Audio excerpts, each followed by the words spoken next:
E aí, você acha que uma pessoa é totalmente responsável por aquilo que ela faz? C.S. Lewis diria que não exatamente. Fica comigo até o final do vídeo que você vai entender do que eu estou falando. Fala pessoal, tudo bem com vocês? Igor Monteiro aqui do canal Literatura para Leigos, espero que estejam todos bem.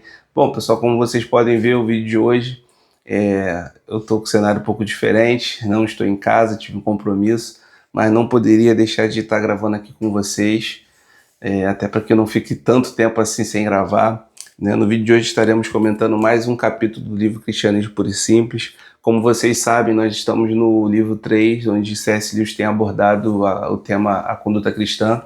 E hoje estarei comentando o capítulo 4, onde ele fala sobre moralidade e psicanálise.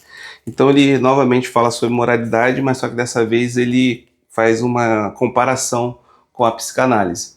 Logo no início do capítulo ele já retoma aquela discussão do ideal, de moralidade, que devemos nos esforçar para alcançar aquele ideal de moralidade. Ele cita aquela regra de ouro, sobre nos esforçarmos para fazer o bem com o próximo, aquilo que nós queremos que a pessoa faça conosco, nós devemos fazer com o nosso próximo. E ele cita exatamente essa regra, nós devemos nos esforçar para estar agindo dessa maneira. E logo depois ele já começa a fazer uma comparação, uma espécie de comparação entre moralidade e psicanálise, porque tanto a moralidade quanto a psicanálise têm objetivos, têm em comum a questão de colocar o homem em ordem, a máquina humana em ordem. Só que a diferença entre a moralidade e a psicanálise é que a moralidade ela visa observar o comportamento externo, e já a psicanálise ela se volta para o interior do ser humano, o objetivo maior da psicanálise é colocar o homem em ordem, de maneira interna, procurar investigar, estudar a origem daquela desordem interna da pessoa, porque essa desordem interna pode ter sido gerada por algum trauma, pode ser que a pessoa tenha algumas neuroses. Aí ele vai dando vários exemplos, ele cita vários teóricos, ele cita dois psicanalistas bem conhecidos, que é o Freud e Jung. Inclusive ele fala que a teoria de um contradiz a teoria do outro em alguns aspectos, e inclusive ele também compara que quando o Freud vai analisar as teorias médicas reais, ele fala com propriedade, mas quando ele pega e começa a abordar aspectos filosóficos, ele acaba cometendo alguns equívocos. E nesse sentido ele diz que assim, as questões médicas reais da psicanálise não contradizem o cristianismo, O problema é quando justamente esses teóricos começam a filosofar muito, aí eles acabam perdendo a mão, quando abordam essas questões. Mas o objetivo principal é justamente isso, analisar as questões internas.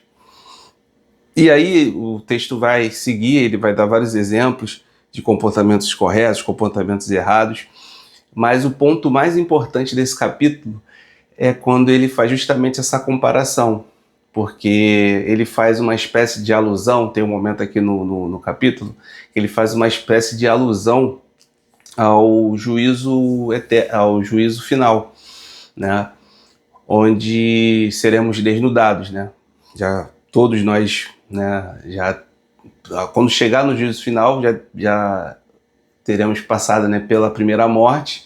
Então ele falou que a morte é como se a morte física, nos desnudasse, e ao nos deixar desnudados, a gente diante de Deus, iríamos estar totalmente expostos, e a nossa verdade interior seria exposta. E naquele período, naquele momento ali, muitas surpresas iriam acontecer. Por quê? Porque a nossa capacidade humana ela é limitada. A gente só consegue julgar comportamentos externos. Mas muitas vezes existem alguns comportamentos externos que são até mesmo cometidos por algumas pessoas, que muitas vezes a gente não entende, a gente julga, mas muitas vezes ele cita aqui que pode ser oriundo de traumas, sentimentos ruins, até mesmo criações, né? De repente a pessoa cresceu num lar problemático e cresceu com aquele comportamento ali, só tem aquele padrão de vida, só tem aquele padrão ali de certo, né? Então ele acredita que aquele comportamento ali é o correto. Inclusive ele até citou algumas situações até de algumas neuroses que existem, né? E o papel também da psicanálise é procurar curar essas neuroses, né? É procurar curar esses comportamentos errôneos, né? Esses traumas. Então, em certo sentido, né, ele até citou aqui que em muitos sentidos a psicanálise até se sobrepõe à moralidade, porque a moralidade é o livre-arbítrio que a pessoa tem para poder agir certo ou errado. Mas aí ele pega e fala justamente isso. Como que nós vamos poder, né, julgar uma pessoa, se ela vai poder agir certo ou errado, se de repente ela tem algum trauma, se de repente ela passou por algum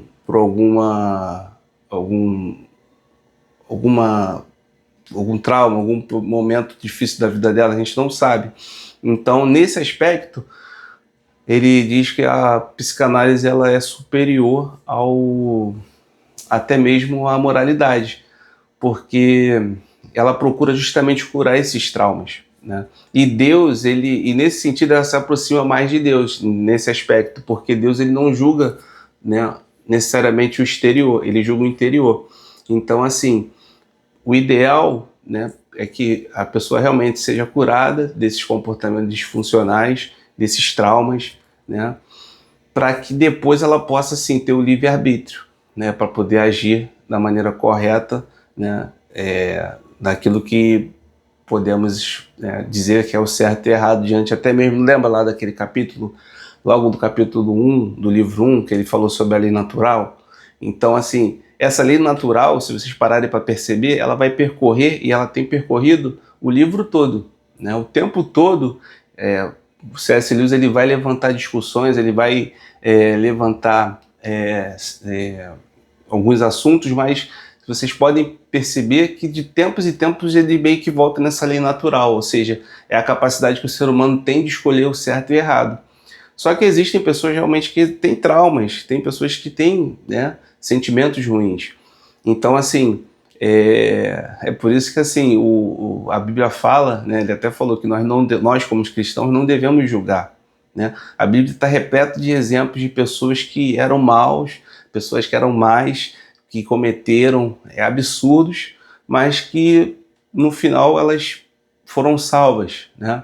No Velho Testamento tem rei Manassés ele era terrível, né? E assim como o rei Manassés, existem outros exemplos de pessoas que eram totalmente malévolas, pessoas que eram realmente complicadas e que tiveram um final, então um final feliz, um final vitorioso, né? Então, assim, é praticamente isso, capítulo 4, né?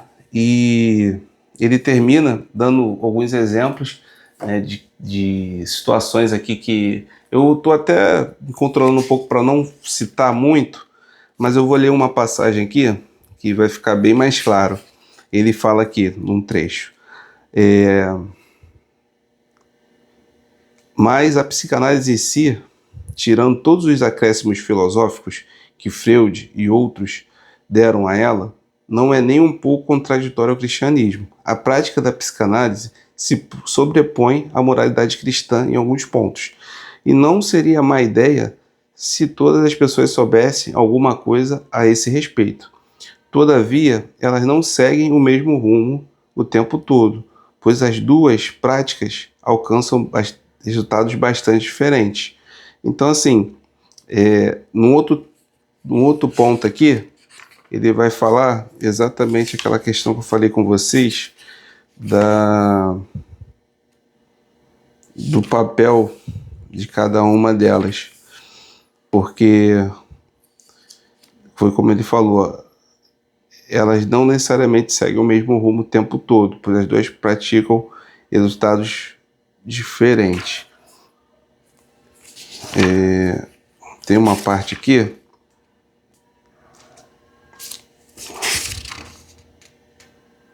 Enfim, agora eu não vou lembrar qual a parte que ele fala, mas tem uma parte aqui justamente que ele fala exatamente isso, que o papel da psicanálise é justamente isso, analisar a questão interna de cada um de nós. Já a moralidade é a questão externa. Então, assim, a partir do momento que o homem ele está curado, tem um ponto aqui que ele fala, eu queria ler, mas enfim, vou falar mais ou menos de cabeça.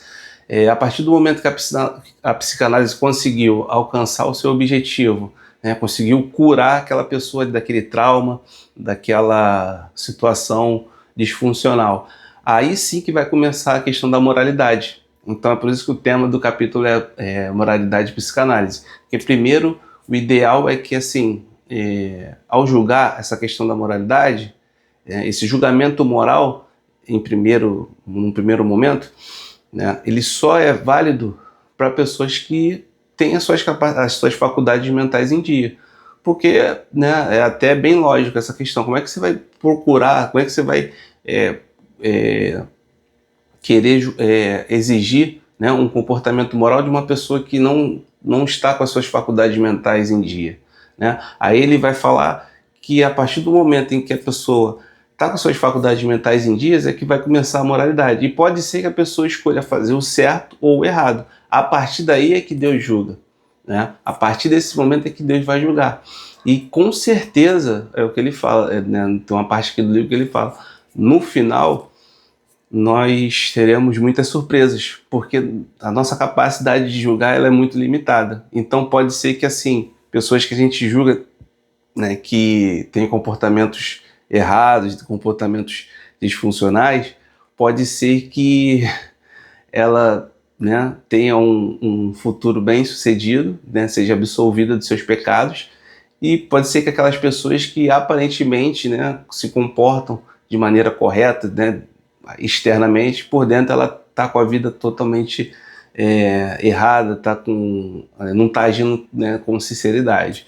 Então, assim, é praticamente isso, né? Eu, assim como eu tenho falado com vocês, né, eu procuro citar, né, bastante exemplos, entregar situações aqui do capítulo, mas eu vou procurar agora fazer análises mais rápidas e direto no ponto mais importante de cada capítulo, porque eu acredito que assim as análises vão ser análises melhores, análises específicas, e eu vou conseguir ganhar mais tempo aqui e poder terminar logo esse livro, né? Porque de fato é um desafio, né? Como vocês têm me acompanhado, ler capítulo por capítulo, né? E não só ler, né? Ler e gravar aqui para vocês, comentar, fazer resenha sem entregar tudo, né? Sem entregar muito. Porque também qual a graça, né, de eu estar aqui, né, comentando capítulo por capítulo e entregando um capítulo inteiro, né? Então é isso, pessoal. Desejo um abraço a todos.